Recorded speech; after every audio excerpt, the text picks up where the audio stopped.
Voici aux éditions Bernard Grasset le 12e ouvrage de Françoise Mallet-Joris, qui est un roman, Le jeu du souterrain. Cela ne paraît pas croyable, mais il y a près de 20 ans que Françoise Mallet-Joris est entrée dans la carrière littéraire avec des récits impudiques et cruels, au talent éclatant, comme Le rempart des Béguines ou La Chambre rouge. Dans ses derniers livres, où elle avait trouvé de nouveau un très grand succès de public, elle consentait à nous parler d'elle-même. Lettre à moi-même, La Maison de papier inaugurait un nouveau type d'autobiographie. Et c'était, je pense, une grande tentation pour vous que de continuer sur ce ton de confidence à nous parler de vous. Et vous avez eu le courage de nous offrir un vrai roman. Est-ce que vous sentiez vous-même le besoin, l'envie de revenir au roman ? Oui, je crois que finalement je suis revenue au roman grâce à La Maison de papier dans une grande mesure, parce que finalement avant, je dirais pas que j'avais un problème du roman dans le sens théorique du mot, mais j'avais un peu un malaise parce que j'avais l'impression que je n'avais pas tout à fait trouvé mon ton naturel, je dirais. Et le fait d'avoir fait parler dans La Maison de papier des personnages que je connaissais bien, dont j'entendais en quelque sorte le son de voix, m'a beaucoup aidé d'abord sur le plan du dialogue, qui était vraiment un peu mon point faible, que j'essayais d'éviter par des monologues intérieurs ou des récits indirects. Et puis aussi m'a donné une liberté par rapport à des digressions que j'avais envie de faire, par rapport à une dimension d'humour que j'avais envie d'introduire et que j'avais jamais pu introduire finalement dans mes romans précédents. Enfin, un petit pas vers le naturel qui est une chose très difficile à atteindre. Mais justement, c'est ce qui frappe dans Le jeu du souterrain, c'est que vos personnages sont, pas tous, mais la plupart parfaitement naturels, que ces dialogues, vous auriez pu les tenir. Alors parlons maintenant du jeu du souterrain. Moi, je vois 3 romans dans Le jeu du souterrain. Il y a d'abord le roman que suppose le titre, qui est probablement ce qui vous a intéressé au départ, la découverte d'un trésor. Et là, ça se relie à vos livres précédents, ça se relie à 3 âges de la nuit, et à votre goût, que je n'aime pas beaucoup d'ailleurs, pour la sorcellerie, le Moyen-Âge, Gilles de Rais, enfin tout un côté roi maudit. Oui, mais il faut se dire que c'est le trésor et tout ce qui l'accompagne, si vous voulez, est quand même rêvé, je dirais, par un autodidacte qui n'en a pas une idée très très précise et qui finalement, au fur et à mesure qu'il fouille et qu'il cherche, s'écarte de cette dimension d'abord purement de trésor au sens matériel du mot, et puis même au sens sorcellerie du mot. Il s'en écarte petit à petit, il s'en dépouille, je dirais. C'est certainement mon point de départ, oui. Finalement, nous, ce qui nous retient, c'est l'autre aspect du livre. À partir de ce prétexte, vous nous montrez la vie d'un couple où l'homme est écrivain, c'est Robert, où la femme s'appelle Catherine. C'est un couple en train de se défaire. Et Robert, je dois dire, est un écrivain bien sympathique. Je ne sais pas si vous avez pensé à quelqu'un, mais cet homme qui a renoncé à être un véritable écrivain, qui vit en marge de la littérature, de radio, de télévision, d'articles, de préfaces, de documents, qui est faible, qui est bon. C'est un type d'écrivain très sympathique. Et effectivement, c'est un danger qui gâte aujourd'hui beaucoup d'écrivains. Moi, je trouve que le danger, finalement, qui guette Robert, c'est pas tellement qu'il n'écrit pas. Parce que, après tout, c'est pas une valeur tellement absolue d'écrire. Je trouve que le danger, c'est qu'au fond, après avoir commencé à mener une vie dont il voyait le sens, au fond, qu'il y a une générosité, qui est en effet pour moi très sympathique, devant l'insistance de sa femme qui voudrait qu'il soit un grand homme, qui voudrait qu'il se consacre à sa carrière, enfin aussi dans le sens noble du mot, pas seulement dans le sens de réussite matérielle. Au fond, il se remet en question et il doute qu'il ait vraiment le droit de vivre cette vie quotidienne, chaleureuse, qui fait confiance au hasard, qui fait confiance à l'amitié. Il met ça un peu en doute. Là, je trouve qu'il a tort. Moi, c'est pas tellement parce qu'il n'écrit pas. Mais est-ce qu'il n'est pas à la recherche d'une cause? Et finalement, ce que sa femme admirait, c'était quelqu'un qui avait des pouvoirs, qui avait une liberté, une générosité qu'elle-même, elle n'avait pas. Et elle attendait de lui qu'il s'accomplisse. Or, elle ne le voit pas s'accomplir, mais au contraire se défaire.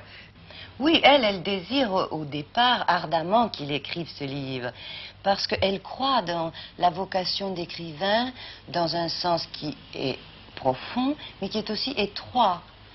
Et elle n'arrive pas à comprendre, au fond, que dans la vie quotidienne, il puisse trouver une création et un accomplissement.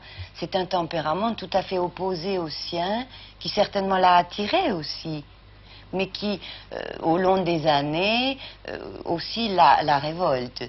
Elle se dit qu'il perd son temps, elle ne conçoit pas que ce temps n'est peut-être pas tout à fait perdu. Moi, je ne le crois pas perdu.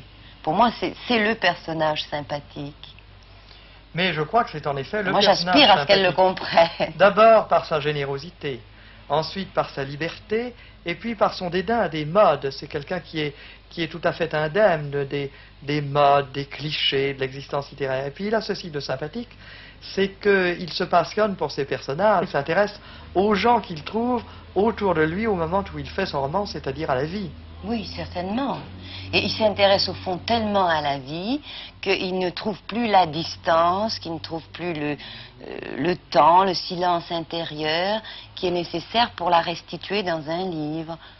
Mais est-ce que c'est tellement un tort? C'est peut-être simplement une vocation différente. De sorte que s'il y a une morale, c'est que cet échec apparent, il est incapable d'écrire son livre, mais cet échec apparent est en même temps un succès, puisqu'il retrouve sa femme et il retrouve le sens de sa vie. Oui, pour moi, c'est pas du tout un échec.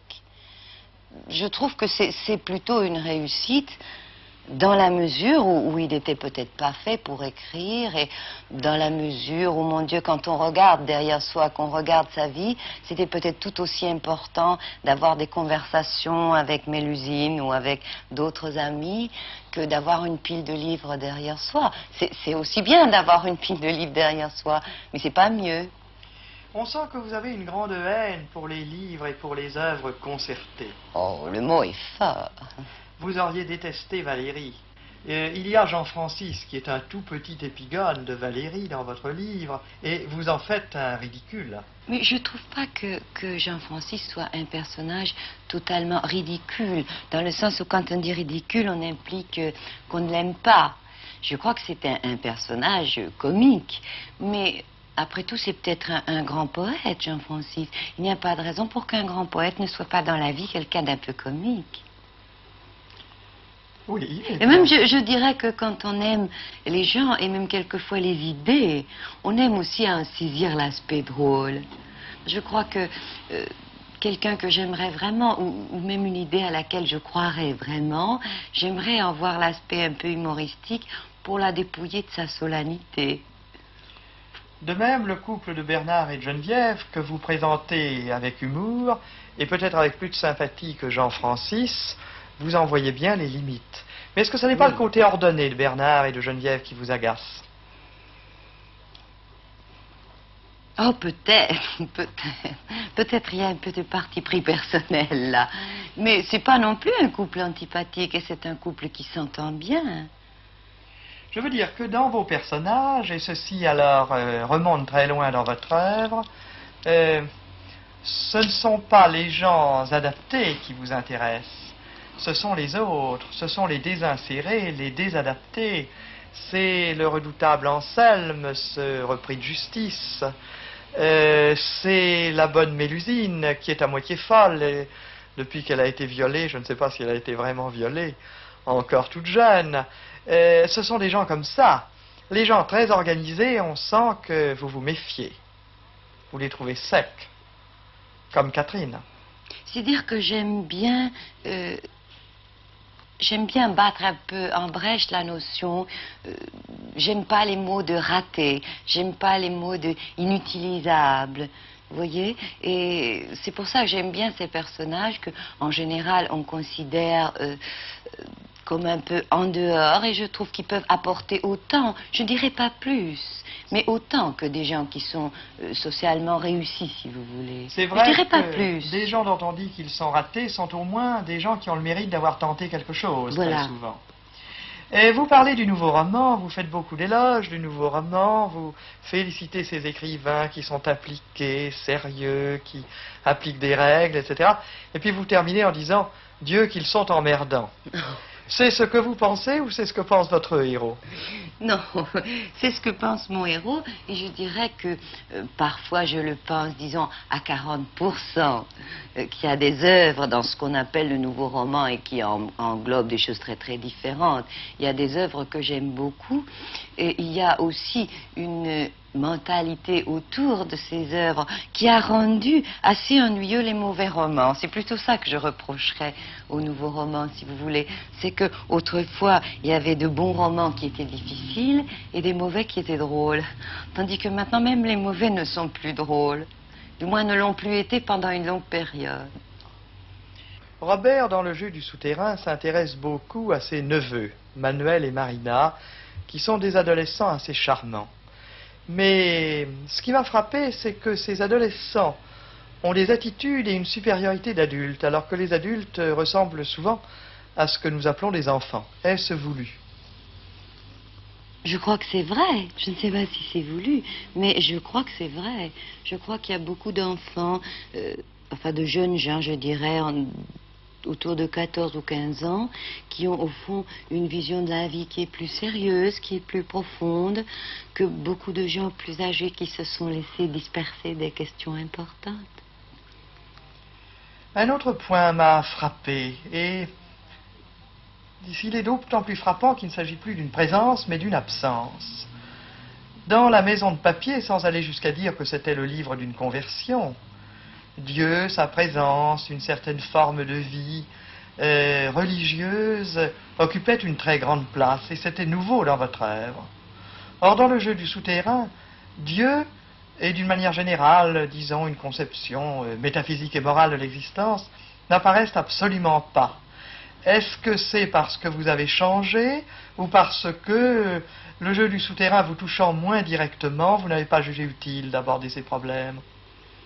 Moi, je trouve personnellement que l'histoire de l'homme qui creuse le souterrain, qui est, il est vrai, abordé uniquement comme un reflet dans un miroir, qui est uniquement abordé par l'idée que les autres s'en font, est une histoire qui, pour moi, a un sens métaphysique, parce que c'est l'histoire d'une recherche qui se donne d'abord des prétextes et des alibis, trésors, sorcellerie, et puis qui ensuite finit par poser une question sur le dépouillement intérieur qui, pour moi, aboutit à cette notion de Dieu, mais qui, en effet, n'est pas formulée nettement, parce que cet homme qui fait cette expérience ne se pose pas nettement la question.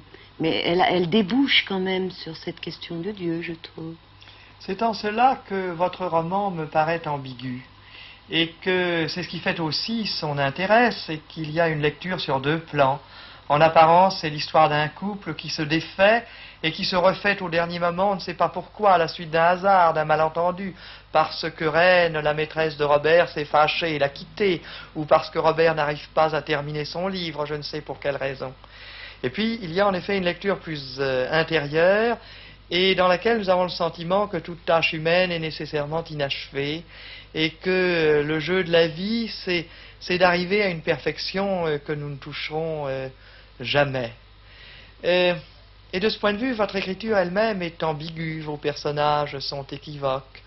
Il y a une fausse limpidité dans votre œuvre. Est-ce que c'est parce que vous ressentez que la vie, c'est cela, c'est un miroir, mais un miroir trompeur? C'est parce que je ressens que je ne peux pas prendre parti à la place de mes personnages. Ou est-ce que c'est parce que vous ne prenez rien suffisamment au sérieux? Je ne sais pas si je ne prends rien suffisamment au sérieux.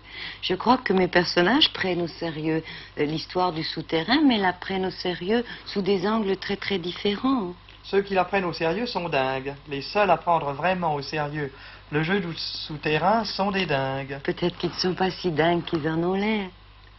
Peut-être que c'est ça qui en est l'explication.